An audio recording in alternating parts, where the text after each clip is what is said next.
All right, everybody. Welcome to the live stream where we are discussing the Delphi trial. We are awaiting the verdict. This is day 3, breaking news, live discussions, everything. Blaze, thank you so much for being here as usual. Blaze is one of my absolute, true bloods, I have to say. So thank you so much. Huge shout out to you, Blaze. Thank you so much for being here. Now, since let's just get into the news. Let's just get into the news instead of waiting. Usually I would say, hey guys, let's just wait until 7:05 for everybody to get here. But I am I and hold on, let me announce my co-host for tonight. Cookie. Cooksy, it is so great to have you here on the platform. Yes, thank you. Mwah. We love you. You're a great assistant. Thank you. I love your opinions. I love listening to your thoughts and everything. Thank you for being a great silent co-host. All right, buddy, come on. Come on, get up here. No, come on. Come on, get up. Come on. I put my co-host, I have a window open right here for my co-host. No, get it. Okay. That usually entices him to go up there instead of hanging right here. Okay, Cooks, you're going to knock things over. All right, that's been enough time. Let's move into it, guys. Oh, okay, Cooks, I know. I love you too, sweetheart. Okay, no verdict today. That is wonderful. I'm really happy. The jury came in a little late today and they went home early. So I don't know what to say about that. The jury came in at about 10 a.m.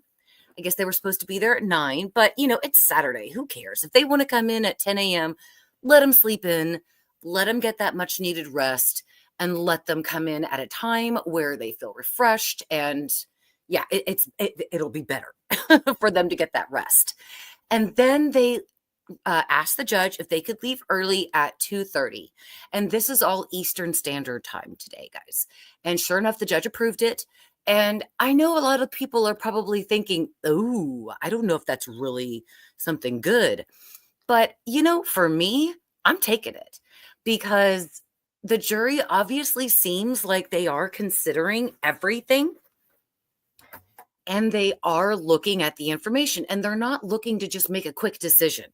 They're resting. It was like almost 3 weeks of testimony for a couple of weeks, maybe, of testimony. Now we're coming into our 3rd week this next week.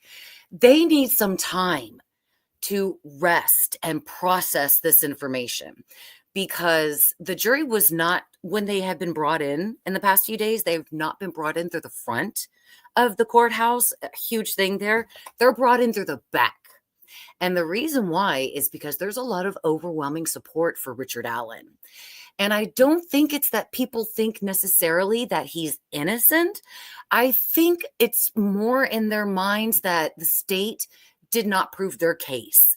So you can't send this man to prison for a case that you can't prove.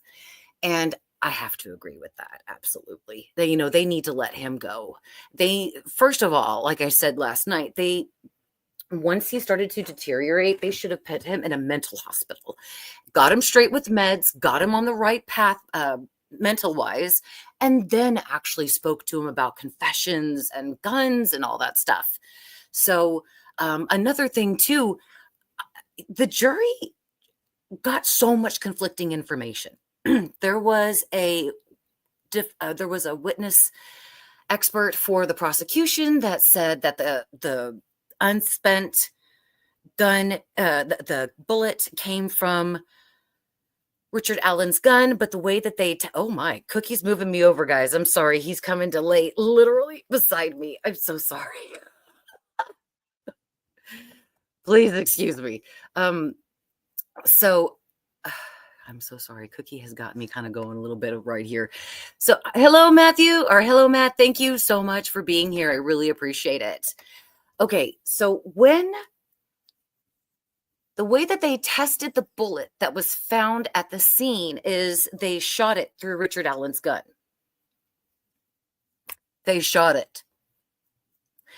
Guys, it was unspent. Why would you shoot the bullet through the gun and compare it to an unspent bullet? It's totally different. And they said that they were the same. It came from, both of them came from the same gun. That the bullet found at the crime scene came from Richard Allen's gun. And that's how they determined it, by shooting his gun. I don't understand. Guys, I literally don't understand the prosecution's wishy-washy ballistics. I mean, it and their timeline. Oh my gosh, their timeline was just insane. It did not make sense whatsoever, and they really pushed hard to fit their narrative into this case, to mold it to fit their narrative. And I apologize. I see how washed out I look. I just been, I got my Delphi video finished. It's about to be uploaded. And my Antler Queen video is, I'm actually making it right now, doing the voiceover and stuff. So I was just doing that this weekend, and I realized that I had the live stream set for 6.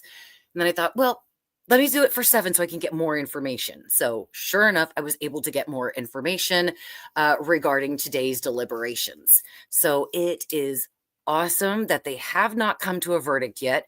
I'm very happy about that. Let's let this jury take their time.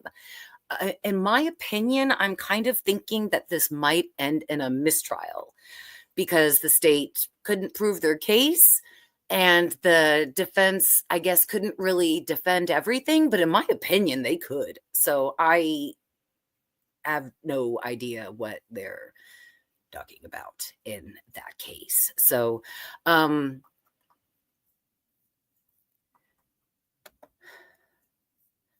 I wanted to see really fast.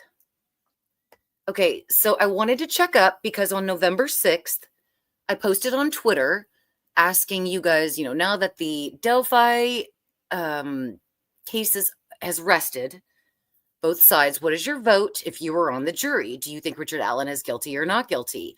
And a lot of guys, 52.2% led with not guilty. Okay. And then 27.6% led with I'm not sure. And then 17.2% guilty. So I know that that's very different in my YouTube. My YouTube is still, so many people think that he is guilty. So, actually, I thought I had that up. Yes. Okay. So in my YouTube community tab right there where I put the post, we have leading at 58% guilty. And then at 32%, we have I'm not sure. And then 11% says not guilty. So we absolutely have some conflicting votes regarding X and YouTube. Now, mind you, this is maybe less than 100 votes. So mind you, this is just less than 100 people. So take it with what you will. But in my opinion, again, the state just did not prove their case. Jury is still working on deliberations. Let's let them do it. But again, with all of the support that people are coming on with Richard Allen, it's actually kind of surprising. I didn't think I honestly thought I would be one of the only people who thought, this guy doesn't sound guilty. And it sounds like the state made a big mistake, botched the investigation, and missed a great opportunity to find the real person. Because let's say, for example, Richard Allen really is the guy. If he gets off in a mistrial, okay, they can come back again with better evidence and retry him again. But if he's found not guilty, they can't come back at him. So that would be their one chance to get Bridge Guy, if he is Bridge Guy. Now, if he's not Bridge Guy and he gets out not guilty, that's fantastic. And if he's found guilty, we have to start doing some hardcore protesting, because there's something wrong, massively wrong with this country. And I know we've seen it in so many cases, but I think this is just enough to push the people to get really pissed off and do something about it. I'm not going to lie. Blaze says, I feel like Kelsey has something to do with it. I have been watching back at some of her testimonies that she's given before, because Kelsey did not testify in the trial, as far as I know. I could be wrong, but I watched for every single day, and I did not see or hear that she testified. And when I really was, just listening to the trial every day, it was really no big deal. I just kind of wanted to hear what evidence they had against Richard Allen. But then when they disclosed the hairs that were found in Abby's hand were Kelsey's and how much of it, that's when I stopped and I was like, whoa, whoa, whoa, whoa, whoa. Okay, something's not right here. Why would a big bloodied root ripped from her scalp be in Abby's hand? And I don't want to get gruesome here, okay? I don't want to get gruesome. But I believe from the testimonies that were given that one of the girls was held up, her throat was injured, and so I guess that's how she died from blood loss. So who dis? Oh, thank you so much, who dis? Oh, Kelsey did testify. Thank you. I don't know what day it was then. I'll go back and rewatch. But I thank you for putting that on there for me. I will absolutely go back and watch because I didn't think she did. I hadn't. And did Kathy Allen, Richard's wife, did she testify? I know his daughter and all them did, but I never thought I saw Kathy testify. So if you know if she did or not, please let me know. Okay. So again, the prosecution is saying that their evidence against Richard Allen is the bullet that was left at the crime scene. When they searched his house, he had, I guess, okay. Huda said Kathy didn't. Okay, that is what I thought. Thank you. But his daughter and sister did, exactly. And day one when Derek and Anna testified. Thank you. Thank you very much. I will absolutely go back and look at that. Okay, so they had in Richard Allen's house, there was a bullet in like a memory box, which I'm not going to lie, my dad had that stuff. My dad made his own bullets. So when he would make something that was really beautiful and nice, he would maybe put it like in a little memory box or put it aside or something. So maybe later he could admire his work. And they also found a 12-hour, oh God, and then the Carhartt blue jacket. Okay, so that was what they found against Richard Allen. Okay. And the prosecution tried to, in this whole court proceeding, at the closing arguments, he said that they have proved that Bridge Guy killed Abby and Libby. And Richard Allen is Bridge Guy. They continually showed crime scene photos of the girls, which, again, guys, I heard that there's somebody showing those actual crime scene photos somewhere out there, like online. And I think that's deplorable. If you know who that is, or if you've seen them, please report them and I will do the same, because these poor girls do not deserve to have their crime scene photos put out like that. And especially since they're minors, that's disgusting. So, they played the Bridge Guy video again in the closing arguments and showed the timeline according to the witnesses and the prosecution.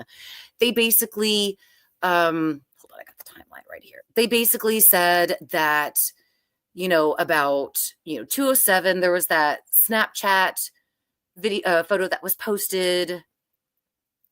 And then the encounter with the suspect at about 2:13. So they think that about 2:13 is when everything started happening, and that the girls their lives were taken at about 2:20, in between 2:20 and 2:30, due to like the phone moving and stop moving and stuff like that. And I think the last time Libby's phone actually stopped moving that day was 2:39 p.m. because I have the timeline from the court from the trial. So I have even the headphones plugged in and all that stuff. And that's actually going to be in my timeline video that I'm putting out either tonight or tomorrow night. I don't know when it'll be saved and ready, but it'll be there. But so yeah, so then they would think that it's about that time that the girls, that their futures were ended. And they also had the Richard Allen come and say that, hey, I could, they had his confessions. Hold on, let me get right back up to where I was. Okay. Evidence against Richard Allen. Okay. Sorry, let me actually start there because I was a little incohesive for a second ago, but now I'm a little more cohesive. I apologize. Okay, I got my notes in front of me. This was the state's evidence against Richard Allen. Richard made 61 confessions. And in that closing statement, they played the confession that he gave to his wife and his mother. And the defense did counteract with, like, look, they picked the most gruesome, or sorry, they picked the most normal, natural sounding audio. They didn't actually pick the stuff where he's crying and like where it's sounding really gruesome on Richard Allen's side, that he's actually mentally coming undone. They picked the audio that made him look sane. And then, of course, the defense came back about the alleged confessions and said that he was not confessing. As a matter of fact, he said, I did not do this. And then that's whenever he was moved to the prison isolation. He wasn't held in county jail. He was held in prison isolation. And after a certain amount of time, they had a psychiatrist come on and say that after a certain amount of time, people would confess to anything due to psychosis and things that were brought on. So yeah, the defense, in my opinion, was absolutely able to poke holes in those 61 alleged confessions. Because when I first heard that, I thought, 61 confessions? Okay, this guy did it. He wants people to know that he did it. But then when more information started coming out due to the context, how he was kept, I realized that, yeah, if I were him, I would have been confessing to everything too. And as a matter of fact, in some of those alleged confessions, Richard confessed to essaying his daughter, his sister, his wife, and murdering people like his daughter. And so when his daughter came to testify, she was like, my dad in one of his confessions said that he essayed me and that he murdered me. And as you can see, I'm alive. My daddy never touched me. He never hurt me. He was a great dad. I love him. So those confessions were absolutely, in my opinion, if I were on the jury, they should have been thrown out a long time ago. But I would not take those into consideration for a guilty verdict. Okay, so let's move in to the one spent bullet at the crime scene that was between Abby and Libby's body that matched a gun owned by Richard. I did say about this a little bit before, but I'm going to say it again. When the prosecution was talking about how they tested that bullet, they found Richard Allen's gun. This was after they had searched it. And when they tested the gun for forensics, they shot a bullet from his gun and compared that to the unspent bullet and said they're a match. How can they be a match? One did not go through the hole. One was not fired, and one was. You can't compare the two. That's like, comparing apples to diamonds. They're two totally different elements, basically. So, yeah, that for me, with the one spent bullet at the crime scene between Abby and Libby's bodies, to me, if I were on the jury, that I would not take that into consideration for guilty. And then another point that they said that Richard Allen, during his confessions, he said that he moved the girls across the river because a white van spooked him. Okay, so in his alleged confession, Richard said that at first he was just going to SA the girls and just kind of get them down the hill a little bit. But once he saw the white van going by, he knew that he was in trouble and he was probably being seen. So he ended the girls' futures to save his own future. So the police looked around everywhere and found Brad, I believe it's Brad Mueller, in the neighborhood who actually owned a white van. And because of that, and because he left work at about 2:15 on February 13th, the day of the crime in 2017, the police said, oh my God, that's his white van. Okay, Richard Allen's confession must be real because he talked about the white van. There was a white van that was going home that day. We got him, right? They got him. Okay, so the defense got Brad on the stand and they asked him, what did you do that day? And he talked about how he went to work and then he went to service vending machines. I guess that was another part of his job or a second job. I'm not sure. Don't quote me on that. But he did say that he was supposed to go do something with vending machines. And the defense asked him, do you normally go home after you clock out from work, before your second job? Do you normally go home in between that period? And Brad said, no, I don't. So he just admitted that that day after work, he went to go at the vending machine, and that he never went home. Guys, even the witnesses that the prosecution called were never asked, is that man, Richard Allen, the guy that you see, is that bridge guy? They never asked them anything. And you know why? Because they would have said no, because their descriptions were different. And with the young built 20s, cute little guy with the curly brown hair, that's their suspect. That was their suspect. And somehow a 20-year-old cute, muscular guy with curly brown hair that was like 6 foot turned into a 5'4", to like a 5'5", 44-year-old man that was heavy and not muscular built. I mean, the witnesses could not say that Richard Allen is bridge guy. And that for me was massive. Nobody could say that and point him out and say Richard Allen was bridge guy. Witness testimonies also kind of conflicted, as well as when they saw him and when he was on the bridge. And then, of course, one of the witnesses, it took her like 3 times to recall that she saw blood on the suspect. So, yeah, this was just so not credible, in my opinion. Houdis says, I think the bullet he had in the keepsake box was maybe the one he had in the gun when he wanted to end himself. Like, he kept it because it was a reminder to keep living. That's a very good point. Houdis says also, they are going to be part of the public exhibits available in the court records. That's probably why they put them on a blog. Ugh, still, I don't want to see them. Yeah, I know, Blaze. It is absolutely sus that the confessions are BS. And like I said, when they started questioning Richard Allen, brought him in, started doing all the searches, he was insisting, I did not do this. I learned of the murders, so I came to you and told you where I was, what I was wearing on that day, and who I saw to help you. And they cleared him. The police cleared him. And then somehow, with that bullet, that magic bullet that they never had said before, I don't even know how they even linked it to Richard Allen. Maybe because he was just somebody who happened to be on the bridge and a male that day. I don't know necessarily how they absolutely did that, but they put those two together, and then they were just like, boom, that, this is our guy. This is our guy. He's absolutely guilty.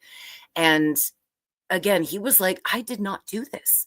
I did not kill Abby and Libby. He even called his family and told them, I didn't do this. Please don't believe them. Don't think I did this. I love you guys. I did not do this. And then one time I remember specifically, Richard Allen, when he was interviewed, he was like, I did not do this. And there is nothing that you can say that can make me say I did it.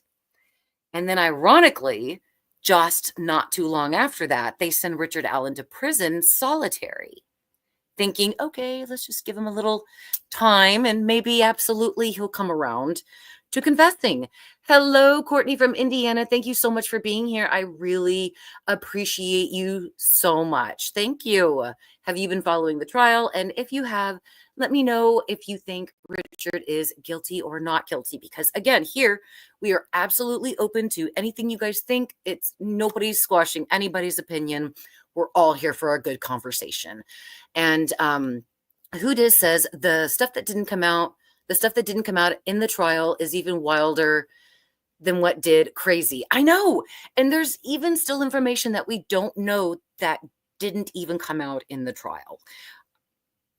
Houdis says ATM machines. So if there's any information that you have that didn't come out, please let me know. I would be very appreciative, as again, there's no reporters, no audio recordings, nothing, no photographs, nothing allowed in that courtroom. Just an artist rendition renditioning, and court report or journalists that are actually trying to keep up longhand. There's no laptops, no Microsoft Word, nothing. So they actually have to keep it up by longhand. And I honestly feel bad for some of those people because I'm used to doing longhand. When I have ideas and I think about things for scripts or whichever, it's not a problem. I'm scribbling. But for people who are used to their laptops and their computers, they're not used to keeping up with the longhand and, having legible handwriting to keep up with it so they can go back and actually read it. So I hear that. Reporting has been kind of crazy. But yeah, again, guys, back to where I was talking about the evidence that was against Richard Allen. I just have to say, really? Really? That's it? That's what the prosecution, that's what taxpayers are paying for that trial? I would be livid if I was somebody who even contributed a dime of their tax-paying money to this trial. This is no way sufficient evidence. It's insufficient evidence. Guys, this was a massive bloody crime scene. Richard Allen's DNA? Nowhere. Nowhere. Not even on the clothes, not mixed in the blood, not on the trees, on the sticks. Well, of course, it still was a botched investigation. Sadly, I think they probably would know who did it if they actually processed the scene better and paid for certain things, such as, for example, the prosecution admitted, the police that were on stand with the prosecution admitted that the bridge guy video that is out there, that is so symbolic, that everybody knows, which, remember, that guy was not a suspect because he didn't match the witness descriptions. So weird. But that video, the police never did a height rendering of the suspect. Now, that is when you have a photo or a video of your suspect and you can get a height based on that video or picture of your suspect. You can get so much information with so much math shit. Math will math, and math will tell you how tall this guy is, maybe even how much he weighed, but mostly how tall he is. Do you know what the state police, or do you know what the police department said? They said they didn't have enough money. They didn't have enough funds to do that kind of rendering on the video. This case is one of the biggest in the United States right now. And you didn't have enough funds to do your research and find out the height of Bridge Guy, which again, they were even saying that's not Bridge Guy. The guy in the video didn't match the 20-year-old muscular, good-looking, short, curly blonde hair. So they were like, yeah, he's a suspect, but he's just a person of interest. The curly-haired, muscular, beautiful guy was the suspect, the alleged murderer. So why did they change their narrative? I know it's now in the video of the guys down the hill video. I could be wrong. Who dis, Courtney, Blaze, all of you that are here and watching, please let me know if I am wrong. But I do have in my notes that in the down the hill video, it's just guys. And then you hear Libby's voice saying, wait, there's no path here. And then the guy says, down the hill.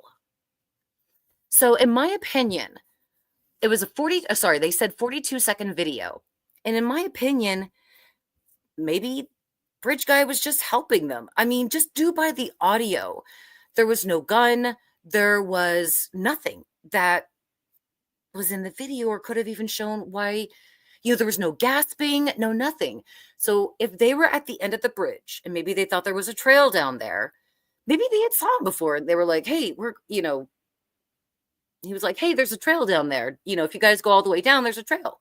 They go all the way down. They see there's no trail, which I believe there is. I've seen it in videos. And maybe he's just like, hey, guys, down the hill right there. Down the hill right there. I think it was just helping because if you notice, okay, in the timeline of events, and I know because I've got the timeline right here. Okay, Libby comes in contact with Bridge Guy at 2:13. Now, at about 2:07, that is when the photo of Abby is posted to Snapchat that Libby took of her on the Monon High Bridge. 2:08, Libby's phone stops and starts moving. Now, about 5 minutes later at 2:13, that is when they encounter the suspect. So at 2:14, Libby locks her phone. So, in my opinion, why would she lock her phone? She's obviously uploading the video. Maybe she's, taking it. Maybe she's locking it to show the guy, oh, no, I wasn't taking any video. That is possible, okay?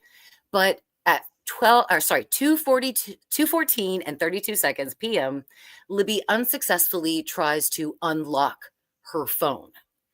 And at 2:18 is when her phone stops moving. So from 2:08 to like 2:18, so for about 10 minutes, Libby is moving. And then at 2:18, she stops moving until 2:25 when she starts moving again. And then at 2:39 is when she stops moving. And then 3:11 is the failed communication attempts.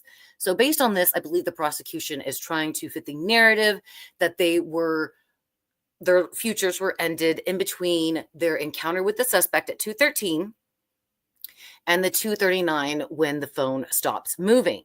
Now, if you do look at it strategically, and let me see if I can show you guys my screen really fast.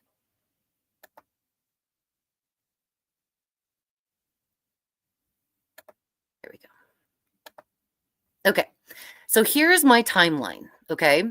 This is the timeline of everything happened on the day of February 13th, 2017 and February 14th, 2017. Even where the headphones are unplugged. So this literally has everything that was presented in the trial. Okay, so if you see right here for where the Snapchat photo was posted, that's of Libby. That's Libby posting of Abby on the bridge. And then that's when it looks like, I guess she stops because she's uploading the picture, and then they start moving more to the end of the bridge. And then at 2:13, that is their encounter with the suspect. Sadly, since they don't indicate when Libby uploaded the video, I would assume maybe it happened around here. That's where she uploaded it real fast and then locked her phone immediately after. And then 2:14:32, Libby unsuccessfully tries to unlock her phone. So obviously she was trying to get back in there. But it takes less than 4 minutes for her phone to stop moving. So we have start moving, encounter with the suspect. She's still moving this whole time. So sure, he could have told them, yeah, girls, go down the hill. So then now they're down the hill and they're looking around like, where do we go? Where do we go?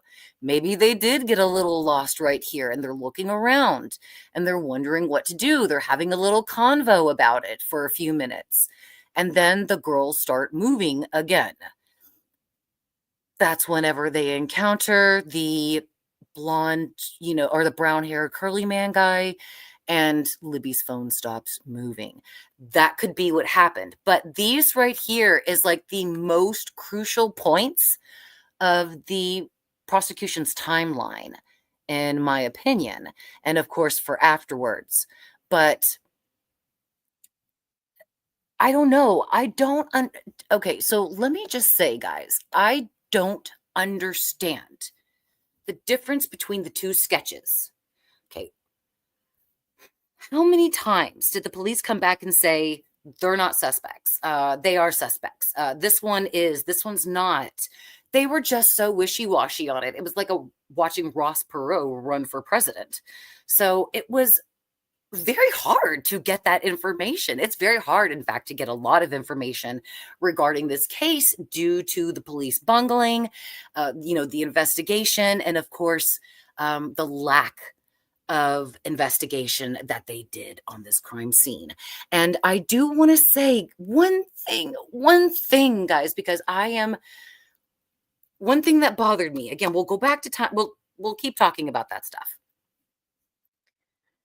Yes, hello from everyone from Indiana. You are all so wonderful. Thank you all so much for being here, for watching. Bless you all. I hope that your community is healing. I hope everything goes well for all of you. And if you're here from Delphi, good Lord, you guys live in the most beautiful place I've ever seen. I've just finished my video on Delphi and Abby and Libby, and good Lord, that place is gorgeous. You live in a beautiful place. Blaze says, so they convinced a guy whose DNA was nowhere to be found, but yet the person whose DNA is on them isn't even considered. Like, what the fuck? Elma, hello. Okay, yeah, that's what I'm going to talk about. 70 to 72 hairs of Kelsey's hair, Liberty German's sister, ripped from the root, were in Abby's hands, entwined in her fingers. Now, maybe this is about a good 100, 150. So obviously it was less than that. But I think Kelsey tried to say that the reason why the hair was there was that Abby was wearing her jacket meaning Kelsey's. And let me tell you guys, last night, as I told you, I shed worse than a summer dog, okay? I'm pulling my hair right now. And I know you probably can't see, but there's so much hair. Okay, that's not 72 strands. I'm not going to leave that behind. I'm going to leave it in a jacket, sure. But this is like maybe 10 strands, less than that. Okay. If that is tuft in her hand, entangled in her fingers, I'm a suspect. I'm fucked. Okay. But Kelsey isn't. I don't understand. I don't get it. 70 to 72 hairs pulled from the root of Kelsey's head were in Abby's fingers, enlaced in her fingers. And Kelsey also, she did her timeline based on after this happened and compared to many years later after the police got new information and put out more information.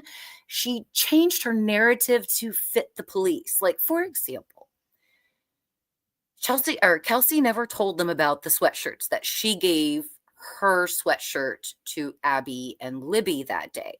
Okay. None of the family said that. And then when it came out about Kelsey's hair being in Abby's hands, Kelsey said, oh, okay, yeah, that's because it was still a little cold that day in the shade and they did not have jackets on. So I gave Abby my jacket that I was wearing. This is what Kelsey's saying. And Libby grabbed the jacket that she always kept in Kelsey's car. Okay. So that's the jackets. So that's how Kelsey's hair was on Abby and Libby. That was her explanation for that. I've specifically gone back and I've watched her interviews after the trial. She never mentions that jacket. Not until the police come out and talk about what was about the hair that was found. Same thing with Anthony Schatz. Kelsey claimed that she did not know who Anthony Schatz was and she had never had contact with him. But then it came out later that, yes, she knew who he was and she had contact with him the day that the girls went missing. Kelsey's timeline starts a lot earlier than what is now reported in the jury trials. She says that about 1 o'clock is when the girls started planning the trip. And at about 1:30, 1:35 is when they actually arrived at the trailhead. Yet in the jury trial, they're saying it's about, 1 o'clock where they started talking and making these choices. But it wasn't until about 1:50 when they reached the trailhead. So there is about a good 20, 25-minute discrepancy with Kelsey and her initial timeline. And I mean, look, I am not accusing Kelsey of anything whatsoever. I'm just saying her DNA is there. her DNA is in Abby's fingers. Why isn't she more of a suspect? Because her DNA is there than Richard Allen, whose DNA was not there anywhere ever. All right. Okay. So oh, I am going to make a video about this because I do want to know your thoughts. Excuse me, though. I do think Kelsey is not involved in this. It's possible she is, obviously, but this girl is a massive advocate for victims and their families. And I mean, if it was found that she had something to do with this, I mean, it would be a massive scam that she perpetrated on the country. So I don't know if she just disappeared into the just disappeared and faded into the background. Maybe I'd say, oh, well, maybe. But she's loud and proud and tries to answer every question. And of course, I get it that, there are certain things you're not going to remember, but this is the day that your sister passed away. I remember everything about the day that I was told that my Kimberly J, my beautiful sister, died. I remember every day like it was yesterday, every single day, every single detail. I remember my first birthday without her. It snowed that day. It was the most crazy time I'd ever had in my entire life. And yet I remember every single second of that torment. I can tell you everything I did and how I tried to get through it all and who I talked to. And when I talked to them, I can even still recall conversations that I had with Kimberly's husband afterwards. I can recall exactly the conversation. So, and going back and hearing that Kelsey's like, I just didn't remember. It didn't seem in like an important detail. Yeah, I can get it. Sure, but not really. So let me know again what you guys think about that in the comments. I am going to do a video on Kelsey. Again, I'm not accusing her of anything, but I just absolutely feel that she is more of a viable suspect than Richard Allen. It's insane. Courtney lives not far from Delphi. Oh, thank you so much for being here. Okay. I have to say that Bridge Guy voice and Richard Allen does sound a little similar. However, it's been a long time since I've actually heard Richard Allen's voice. So I am still going back to hear about that. But I will include that in my video. I started the first one with just Abby and Libby, Delphi, the Monon Bridge background, their crime scene. And then the second video will be suspects, witness statements, and all that stuff, and breaking down the voice and comparing it to Richard Allen. So I will absolutely do that for you guys. Matthew said, it sounds more like, to me, it was the sister, I think you said. I'm not saying it was. The hair on the body and had access to the phone. She probably uploaded the video to throw the cop herself. That's another thing. Kelsey has every single password, knows all of her devices. I mean, she has access to every single password and device that Libby owned. And when Richard Allen was initially brought in for questioning, that, like, I believe after, like 2 days after, when he came in and told the cops, hey, I was there that day. Let me tell you what I saw. Let me tell you where I was. I could be wrong. And I'm pretty sure I'm not. I'm almost 98% positive this is an accurate fact. Richard Allen told the police that who he saw that day were 2 young girls and an older girl. So it looked like a girl babysitting 2 younger girls. And then I wondered, was Kelsey on the bridge with them that day? And so I went back and I looked at what Kelsey had said, and she said that she dropped the girls off and she went to work. And then when she was told by, her grandmother that they can't find the girls, she said she called her job to let them know she wasn't coming in. Why would you need to call them and let them know you're not coming in if you're already there? So her words really caught me, okay? And she absolutely has access to Libby's devices, knows her passwords. It's actually pretty insane that it's possible that she could have been there on the bridge that day. So it is, Matt, very possible. I don't know. Again, it's just those hairs really got to me. If Kelsey can't explain those of why there's so much other than the jacket, she should be the suspect. And even though there's really no other reason to suspect her, the hairs alone are. Anybody who has ever worked a crime scene, watched true crime, or any of that stuff, the last person to see them and then has hair ripped out from the root in their hand in the crime scene. Kelsey should have been number one prime suspect. They never did. Courtney says, my opinion, and nobody likes it, but I think it was an inside job. It was very personal, and Richard Allen is not bridge guy. Kelsey, Courtney, makes me think about Kelsey because it does seem like it was very personal. But again, I'm not accusing her. This is just something of me saying, I don't understand why they never questioned her, why they never talked to her more, why they accepted the fact that, oh, well, Abby was wearing my jacket is the reason why there were 70 to 72 bloodied hairs from the root in Abby's hand. And Kelsey did show a picture of her wearing the jacket that she allegedly gave Abby that day. It was a different material. It had lace on it. It was a much nicer, finer jacket than just the gray hoodie that Abby was wearing that day. So also, I have a picture of Abby wearing the exact same gray hoodie sweatshirt, zip up, that she was wearing that day on the Delphi Bridge on February 13th that she wore months ago on a family fishing trip. So Abby was absolutely wearing her own jacket.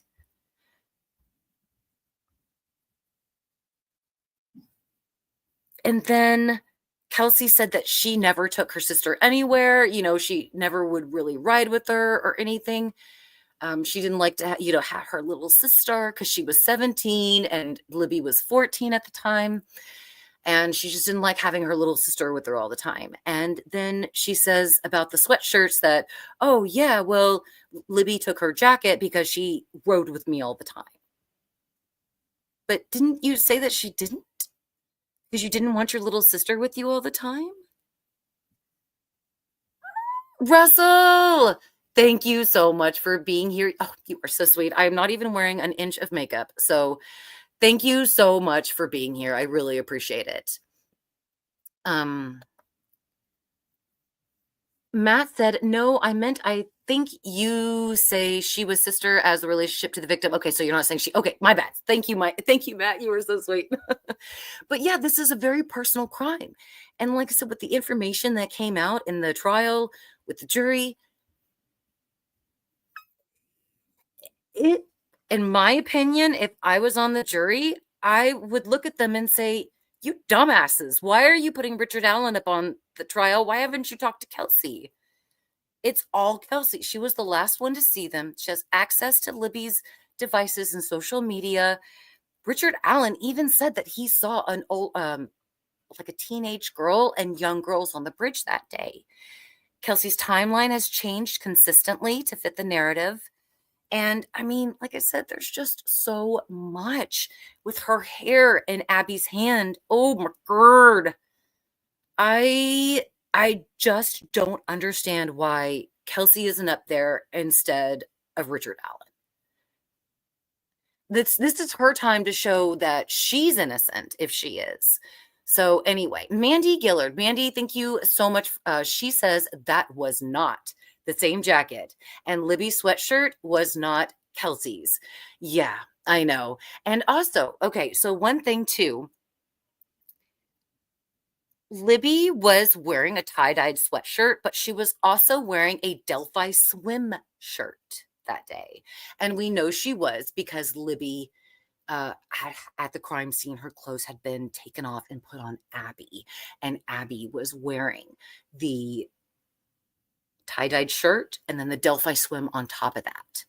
So, okay. Wow. Kelsey did not tell them that she was wearing that Delphi swim shirt.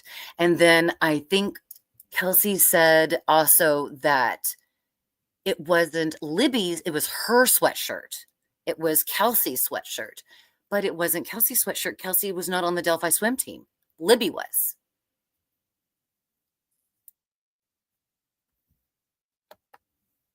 Mandy also says Kelsey was the last person to see them. Usually the last person is the suspect. Just saying. Yeah, totally agree. Blaze says, yeah, I feel like it's an inside job and the cops know about it because you said Kelsey is a big advocate for something. And if it gets out, Kelsey and the cops are going to get a lot of opinions. Oh, yeah. If they let Kelsey slip through the cracks for 7 years and all that evidence, they're going to look like idiots. And then, like, okay, so do you guys remember in the community of the 9/11 attacks, there was a woman who claimed that she was a survivor from one of the top floors of 9/11. She had all the sorts of proof and everything, but then it came out she was lying about it and then got ostracized from the community. But she did it for money, fame, and to be public. She wanted that attention. So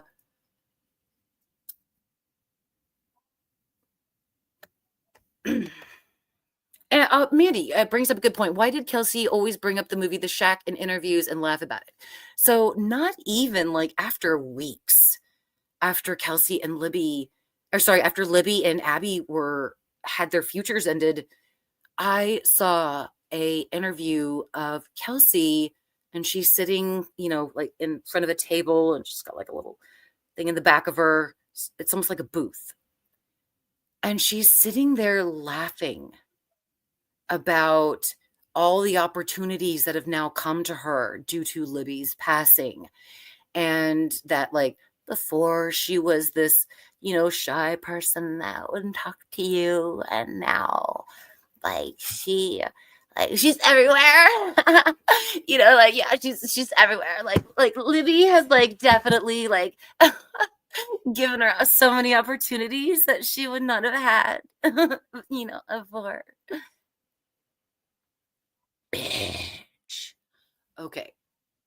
When my sister passed away, I started writing. And because that my sister has passed, I have a writing career.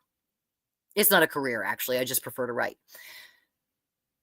Never, ever going to sit there and say, oh my God, thank you so much to Kimberly. Because of her, I have this great career and so many wonderful things have happened in my life since she's died. Okay, I'm sorry. I said I wasn't going to give my opinion and I shouldn't. I'm sorry.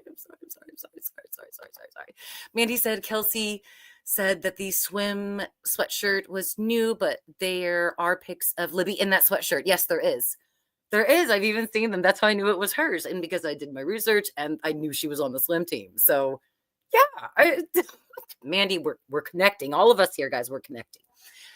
Okay, so that is basically going to start the end of the live stream. I want to go back and finish up my videos so I can put them out for you guys. If you enjoyed it, please like it. If you want to subscribe, I'm going to be back tomorrow night. There's no jury deliberations tomorrow because it's Sunday. The jury gets to see their family. But let's come back and let's just talk about certain things that are still bothering us about the case. The bridge guy starter kit, all that bullshit. We could absolutely talk about more and get your guys' opinions on it. I would love to hear what you guys have to say. And if there's anything that I have been told wrong about in the reporting of the case, I would appreciate it if you guys could help me and let me know that information. Okay, so again, thank you all for being here. I will be back at 7 p.m. tomorrow night. And we are going to continue to talk about this case. I'll also be back on Monday if the jury is still deliberating. If the jury comes back with an actual verdict, I will go live. This is so important to me. This guy better not be found guilty because, in my opinion, the state did not make their case.